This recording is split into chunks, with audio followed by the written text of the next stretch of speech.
Hi friends, ಉದ್ಯೋಗ ಮಾಹಿತಿ YouTube ಚಾನಲ್ಗೆ ತಮಗೆಲ್ಲರಿಗೆ ಆತ್ಮೀಯ ಸ್ವಾಗತ.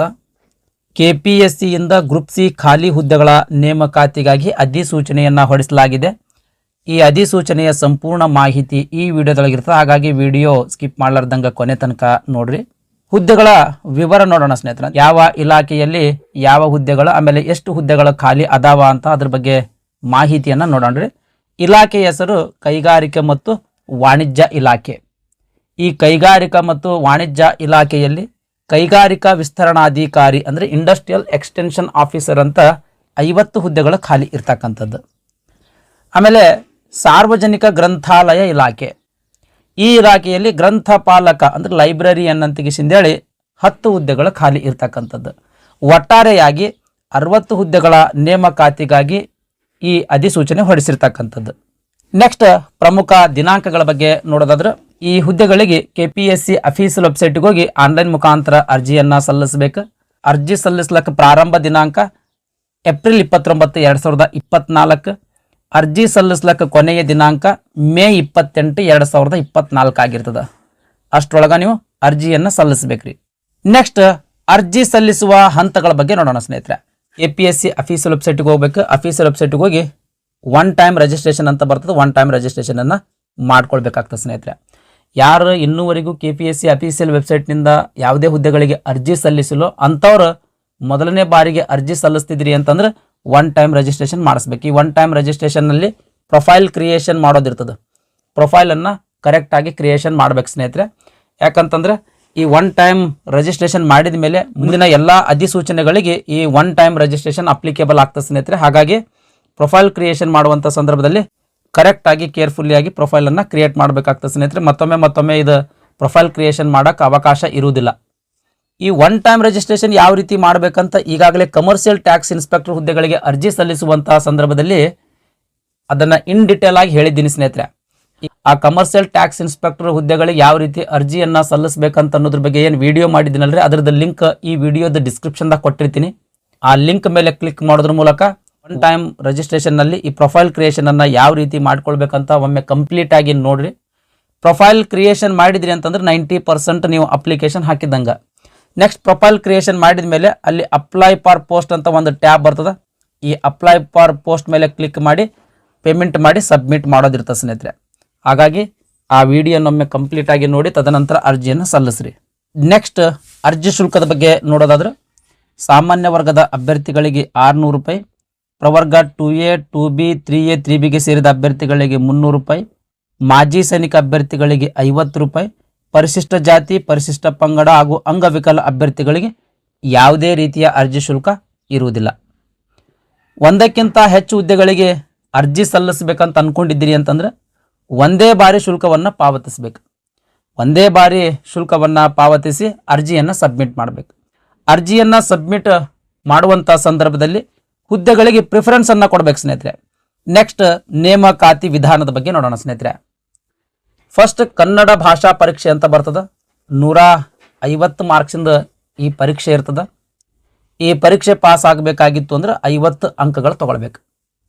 ಕಂಪಲ್ಸರಿ ಕನ್ನಡ ಭಾಷಾ ಪರೀಕ್ಷೆಯನ್ನು ನೀವು ಪಾಸ್ ಮಾಡಬೇಕಾಗ್ತದೆ ಸ್ನೇಹಿತರೆ.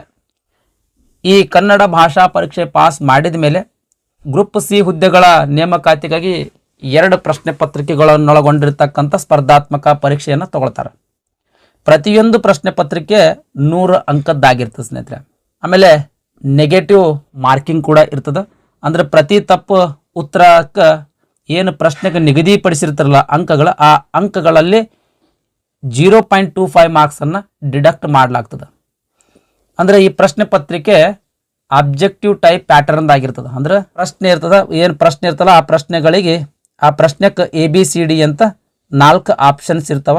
ಈ 4 ಆಪ್ಷನ್ಸ್ಗಳಲ್ಲೇ ಒಂದು ಸರಿಯಾದ ಉತ್ತರ ಇರ್ತದೆ. ಆ ಉತ್ತರವನ್ನು ಟಿಕ್ ಮಾಡೋದಿರ್ತದೆ. ಇನ್ ಕೇಸ್ ಸರಿಯಾದ ಉತ್ತರವನ್ನು ಟಿಕ್ ಮಾಡೋ ಬದಲಿ ನೀವು ಏನಾದರೂ ತಪ್ಪು ಉತ್ತರ ಟಿಕ್ ಮಾಡಿದ್ರಿ ಅಂತಂದ್ರೆ 0.25 ಮಾರ್ಕ್ಸ್ ಡಿಡಕ್ಟ್ ಮಾಡಲಾಗ್ತದೆ. ಇನ್ ಕೇಸ್ 4 ಉತ್ತರ ತಪ್ಪು ಟಿಕ್ ಮಾಡಿದ್ರಿ ಅಂತಂದ್ರೆ 1 ಮಾರ್ಕ್ಸ್ ಡಿಡಕ್ಟ್ ಮಾಡಲಾಗ್ತದೆ. ಅಂದರೆ ನೀವು ತೆಗೆದುಕೊಂಡಿರ್ತಕ್ಕಂಥ ಅಂಕಗಳಲ್ಲಿ 1 ಮಾರ್ಕ್ಸ್ ಡಿಡಕ್ಟ್ ಮಾಡಲಾಗ್ತದೆ. ಈ ರೀತಿ ನೆಗೆಟಿವ್ ಮಾರ್ಕಿಂಗ್ ಇರ್ತದೆ ಸ್ನೇಹಿತರೆ. ನೆಕ್ಸ್ಟ್ ಪೇಪರ್ 1 ಮತ್ತು ಪೇಪರ್ 2 ಬಗ್ಗೆ ನೋಡೋದಾದ್ರೆ 2 100 ಮಾರ್ಕ್ಸಿಂದ ಇರ್ತದೆ. 2ಕ್ಕೂ 1.5 ತಾಸು ಸಮಯಾವಕಾಶ ಇರ್ತದೆ. ಪ್ರಶ್ನೆ ಪತ್ರಿಕೆ 1 ಸಾಮಾನ್ಯ ಜ್ಞಾನ ಅಂತ ಬರ್ತದ. ಸಾಮಾನ್ಯ ಜ್ಞಾನಕ್ಕೆ ಸಂಬಂಧಪಟ್ಟಂಗೆ ಇದು ಸಲ್ಯಾಬ್ಯಾಸ್ ಸ್ನೇಹಿತರೆ. ದಯಮಾಡಿ ವಿಡಿಯೋ ಪಾಸ್ ಮಾಡಿ ನೋಡ್ರಿ. ಅದೇ ರೀತಿ ಈ ನೋಟಿಫಿಕೇಶನ್ ನಮ್ಮ ಟೆಲಿಗ್ರಾಮ್ ಚಾನಲ್ದಲ್ಲಿ ಶೇರ್ ಮಾಡಿರ್ತೀನಿ. ಟೆಲಿಗ್ರಾಮ್ ಚಾನಲ್ದ ಲಿಂಕ್ ಈ ವಿಡಿಯೋದ ಡಿಸ್ಕ್ರಿಪ್ಷನ್ದಾಗ ಕೊಟ್ಟಿರ್ತೀನಿ. ಯಾರು ಇನ್ನೂ ತನಕ ನಮ್ಮ ಟೆಲಿಗ್ರಾಮ್ ಚಾನಲ್ ಜಾಯ್ನ್ ಆಗಿಲ್ಲೋ ಕೂಡಲೇ ಈ ಲಿಂಕ್ ಮೇಲೆ ಕ್ಲಿಕ್ ಮಾಡೋದ್ರ ಮೂಲಕ ನಮ್ಮ ಟೆಲಿಗ್ರಾಮ್ ಚಾನಲನ್ನು ಜಾಯ್ನ್ ಆಗಿ ಈ ನೋಟಿಫಿಕೇಶನನ್ನು ಡೌನ್ಲೋಡ್ ಮಾಡಿಕೊಂಡು ಸಲ್ಯಾಬ್ಯಾಸನ್ನು ಒಮ್ಮೆ ಕಂಪ್ಲೀಟ್ ಆಗಿ ನೋಡ್ಕೊಳ್ಳಿ ಸ್ನೇಹಿತರೆ. ನೆಕ್ಸ್ಟ್ ಪ್ರಶ್ನೆ ಪತ್ರಿಕೆ 2. ಪ್ರಶ್ನೆ ಪತ್ರಿಕೆ 2 ಕೂಡ ಆಗ್ಲೇ ಹೇಳ್ದಂಗೆ 100 ಮಾರ್ಕ್ಸಿಂದ ಇರ್ತದೆ. 2 ತಾಸು ಸಮಯಾವಕಾಶ ಇರ್ತದೆ. ಸಾಮಾನ್ಯ ಕನ್ನಡಕ್ಕೆ 35 ಮಾರ್ಕ್ಸ್, ಸಾಮಾನ್ಯ ಇಂಗ್ಲೀಷಕ್ಕೆ 35 ಮಾರ್ಕ್ಸ್, ಕಂಪ್ಯೂಟರ್ ಜ್ಞಾನಕ್ಕೆ 30 ಮಾರ್ಕ್ಸ್. ಈ ರೀತಿ 3 ವಿಷಯನ್ನೊಳಗೊಂಡಂಥ 100 ಅಂಕಗಳ ಪ್ರಶ್ನೆ ಪತ್ರಿಕೆ 2 ಆಗಿರ್ತದೆ. ಈ ಪ್ರಶ್ನೆ ಪತ್ರಿಕೆಗಳು ಕನ್ನಡ ಮತ್ತು ಇಂಗ್ಲಿಷ್ ಭಾಷೆಯೊಳಗಿರ್ತಾವೆ ಸ್ನೇಹಿತರೆ. ಈ 2 ಪ್ರಶ್ನೆ ಪತ್ರಿಕೆಗಳಲ್ಲಿ ತೆಗೆದುಕೊಂಡಿರ್ತಕ್ಕಂಥ ಅಂಕಗಳ ಆಧಾರದ ಮೇಲೆ ನಿಮ್ಮನ್ನು ನೇಮಕಾತಿ ಮಾಡಿಕೊಳ್ಳಲಾಗ್ತದೆ. ನೆಕ್ಸ್ಟ್ ವಯೋಮಿತಿ ಬಗ್ಗೆ ನೋಡೋಣ ಸ್ನೇಹಿತರೆ. ಈ ಮೇಲಿನ ಹುದ್ದೆಗಳಿಗೆ ಅರ್ಜಿ ಸಲ್ಲಿಸಬೇಕಾಗಿತ್ತು ಅಂದರೆ ಕನಿಷ್ಠ 18 ವರ್ಷ ವಯಸ್ಸಾಗಿರಬೇಕು. ಗರಿಷ್ಠ ವಯೋಮಿತಿ ಬಗ್ಗೆ ನೋಡೋದಾದ್ರೆ ಸಾಮಾನ್ಯ ವರ್ಗದ ಅಭ್ಯರ್ಥಿಗಳಿಗೆ 35 ವರ್ಷಗಳು, ಕ್ಯಾಟಗರಿ 2A 2B 3A 3Bಗೆ ಸೇರಿದ ಅಭ್ಯರ್ಥಿಗಳಿಗೆ 38 ವರ್ಷಗಳು, ಪರಿಶಿಷ್ಟ ಜಾತಿ ಪರಿಶಿಷ್ಟ ಪಂಗಡ ಪ್ರವರ್ಗ 1ಕ್ಕೆ ಸೇರಿದ ಅಭ್ಯರ್ಥಿಗಳಿಗೆ 40 ವರ್ಷಗಳು. ಈ ರೀತಿ ಗರಿಷ್ಠ ವಯೋಮಿತಿಯಾಗಿರ್ತದೆ ಸ್ನೇಹಿತರೆ. ಕೈಗಾರಿಕಾ ವಿಸ್ತರಣಾಧಿಕಾರಿ ಅಂದರೆ ಎಕ್ಸ್ಟೆನ್ಷನ್ ಆಫೀಸರ್ ಏನದಲ್ಲ ಸ್ನೇಹಿತರೆ, ಈ ಹುದ್ದೆಗಳಿಗೆ 33,450 ರೂಪಾಯಿ ಪ್ರತಿ ತಿಂಗಳಿಗೆ ಸ್ಯಾಲರಿ ಇರ್ತದೆ, ಪೇಮೆಂಟ್ ಇರ್ತದೆ. ಈ ಹುದ್ದೆಗಳಿಗೆ ಅರ್ಜಿ ಸಲ್ಲಿಸಬೇಕಾದ್ರೆ ಅಂದರೆ ಈ ಕೈಗಾರಿಕಾ ವಿಸ್ತರಣಾಧಿಕಾರಿ ಅಥವಾ extension officer, industrial extension officer ಹುದ್ದೆಗಳಿಗೆ ಅರ್ಜಿ ಸಲ್ಲಿಸಬೇಕಾದ್ರೆ ಎಜುಕೇಷನ್ ಕ್ವಾಲಿಫಿಕೇಶನ್ ಏನಾಗಿರಬೇಕು ಅಥವಾ ಶೈಕ್ಷಣಿಕ ವಿದ್ಯಾರ್ಥಿ ಏನಾಗಿರ್ಬೇಕಂತ ಅನ್ನೋದ್ರ ಬಗ್ಗೆ ನೋಡೋದಾದ್ರೆ BSc ಆಗಿರಬಹುದು, BCom ಆಗಿರಬಹುದು, ಅಥವಾ BBM ಆಗಿರಬಹುದು, ಅಥವಾ BBA ಆಗಿರಬಹುದು, ಅಥವಾ ಯಾವುದಾದ್ರೂ ಎಂಜಿನಿಯರಿಂಗ್ ಪದವಿ ಆಗಿರಬಹುದು.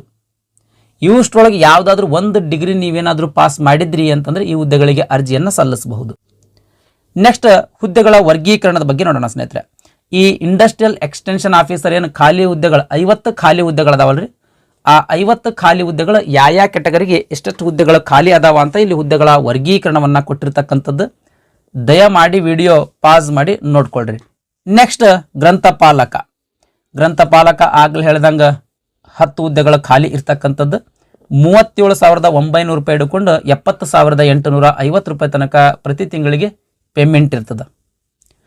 ಈ ಹುದ್ದೆಗಳಿಗೆ ಅರ್ಜಿ ಸಲ್ಲಿಸಬೇಕಾದ್ರೆ ಎಜುಕೇಷನ್ ಕ್ವಾಲಿಫಿಕೇಶನ್ ಏನಾಗಿರ್ಬೇಕಂತ ಅನ್ನೋದ್ರ ಬಗ್ಗೆ ನೋಡೋದಾದ್ರೆ ಲೈಬ್ರರಿ ಸೈನ್ಸ್ನಲ್ಲಿ ಪದವಿ ಪಾಸ್ ಮಾಡಿದ್ರಿ ಅಂತಂದ್ರೆ ಈ ಹುದ್ದೆಗಳಿಗೆ ಅರ್ಜಿಯನ್ನು ಸಲ್ಲಿಸಬಹುದು. ಇಲ್ಲಿ ಹುದ್ದೆಗಳ ವರ್ಗೀಕರಣ ಕೊಟ್ಟಿರ್ತಕ್ಕಂಥದ್ದು. ದಯಮಾಡಿ ವಿಡಿಯೋ ಪಾಸ್ ಮಾಡಿ ನೋಡ್ರಿ. ಇದಿಷ್ಟು ಈ KPSC ಇಂದ ಗ್ರೂಪ್ C ಖಾಲಿ ಹುದ್ದೆಗಳ ನೇಮಕಾತಿಗಾಗಿ ಹೊರಡಿಸಿರ್ತಕ್ಕಂಥ ಅಧಿಸೂಚನೆಯ ಸಂಪೂರ್ಣವಾದಂಥ ಮಾಹಿತಿಯಾಗಿತ್ತು. ಈ ವಿಡಿಯೋ ನಿಮ್ಗೆ ಇಷ್ಟ ಆಗಿತ್ತು ಅಂದ್ರೆ ದಯಮಾಡಿ ಲೈಕ್ ಬಟನ್ ಮೇಲೆ ಪ್ರೆಸ್ ಮಾಡಿರಿ. ಅದೇ ರೀತಿ ನಿಮ್ಮ ಫ್ರೆಂಡ್ಸ್ರಿಗೂ ಕೂಡ ಶೇರ್ ಮಾಡಿರಿ ಅಂತ ವಿನಂತಿಸಿಕೊಳ್ತಾ ಇವತ್ತಿನ ವಿಡಿಯೋವನ್ನು ಮುಗಿಸ್ತಾ ಇದ್ದೀನಿ. ಧನ್ಯವಾದಗಳು.